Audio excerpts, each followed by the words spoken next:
Modern technology has ushered in a new cultural citizenship test that needs to be passed in order to be accepted in the 21st century world: the participation in social media. I remember the first time I logged in and created my Facebook account. It was the day after I graduated high school, and by the end of the week, my feeling of acceptance skyrocketed as I already had 50 friends.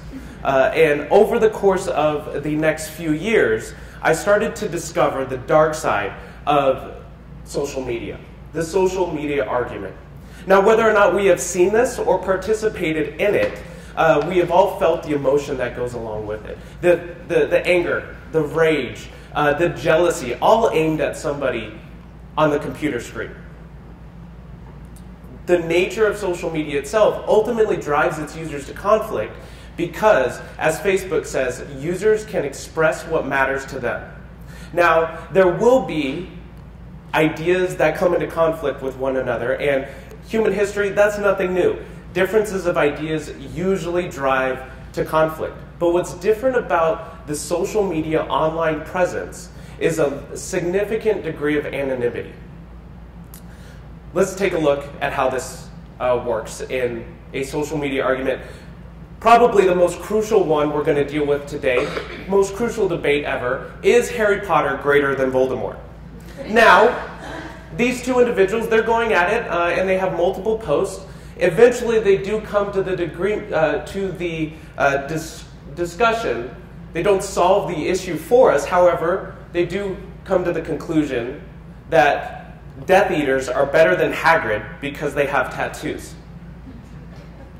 Now, when it comes to the social media argument, the goal is not to come to an agreeable conclusion, but rather to have your voice be heard. Let's look at one more serious in nature. This was a history article post on Facebook by the History Channel celebrating the anniversary of the USS Maine explosion in 1898. Although in 1898 it was believed to be sabotaged by Spain, an investigation in 1976 discovered that it was most likely an internal fire that caused the ammunition to explode. Now let's look at some of the comments. Our original poster, Jason, here, he's not upset over the History Channel article, but rather their use of likely in their description. And so thus ensues the debate. Mallory comes on the scene here, and she very clearly denotes that likely does not mean definitive. And she also backs it up with a personal attack against Jason, a tactic that is very commonly used in Facebook and other social media arguments. Brennan joins Mallory's team in attacking Jason and calling on him to, quote, swim with the crocodiles. Furthermore, the argument goes on, and Mallory helps us out by giving us some definitions, something that is always helpful in a social media argument. And eventually, we reach the breaking point of every online argument, as our original poster, Jason and Mallory, devolve into personal attacks, eventually leading to Mallory telling Jason and giving him advice of how to be promoted from being a fry cook at McDonald's. Now, where did these and so many other social media arguments go wrong? Well, there's three main reasons why often online your disagreements do not come to an agreeable conclusion, but rather developing, as these cases did, with name calling. The first main reason why your online arguments fail is the significant use of logical fallacies. We've already seen how this works with our example. The first one was ad hominem, which essentially means reverting to attacking your opponent. The established rules of rhetoric do not apply to the online world. The second main reason is you can't see your person's face. You can't see your opponent's face. The chief contributor to negative online interactions, studies have shown, is the lack of eye contact. When you're talking face-to-face with a person, you see those nonverbal cues and you naturally pick up on them in real life. Online, that just doesn't happen. The last reason is online arguments are in the public's view. Now, we don't often think about this, but your conversation on Facebook or other social media outlets is not in person. The world can see it. Other people can see what you're saying.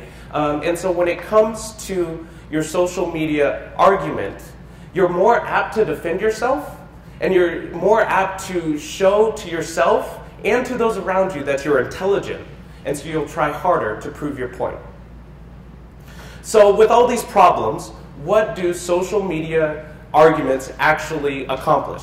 Well, according to multiple studies, not very much. When it comes to studies, we have a Cornell University study, which they use the subreddit Change My Mind, and over the course of the next 2.5 years, they had over 18,000 threads in which users would post on any particular topic, and the internet would try and change their mind.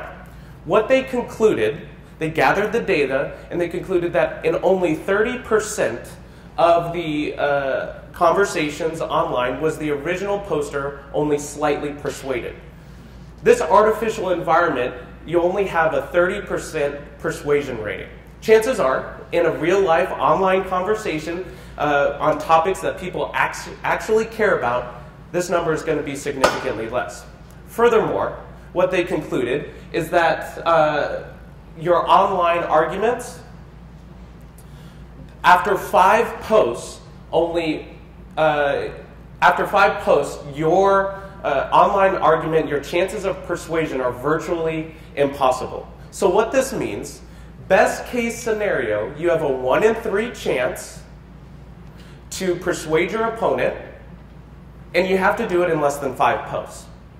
And so when it comes to your online argument, chances are it's going to be unsuccessful. Now, there has been one thing that online arguments have been known to be successful in: emotional stress and fatigue. Multiple psychologists have come and said, including John Suhler and Art Markman of the University of Texas, Austin, have come and they have said that those nonverbal cues that we pick up on in everyday life, we can't do that online because we're looking at a computer screen. And so what this does is it enables the online argument to become emotionally charged faster than face-to-face. John Suhler would go on to note that online you have the chance to research your article, your argument, you have the chance to rewrite it, possibly find a picture of your opponent and deface it. And thus, because of those reasons, your arguments become emotionally charged faster online than in face-to-face. And so when it comes to the internet, it is an amazing tool. We have had more social interaction with those we know and those we don't than ever before. The internet is an amazing tool. We have a massive amount of information. However, when it comes to online arguments and quarrels, we have a better tool: face-to-face interaction. Sitting with a person, getting a cup of coffee, sitting across the table and having a real conversation, that's where arguments will be concluded in an agreeable fashion. And so, when I joined social media all those years ago, I entered into a brand new world in which I could be a part of. But what I didn't see were its limits. Online argumentation is unsuccessful, and so let's return to civility, let's return to personhood in our arguments, not by looking to the computer screen to make a change, but rather looking to the face of a human person. Thank you.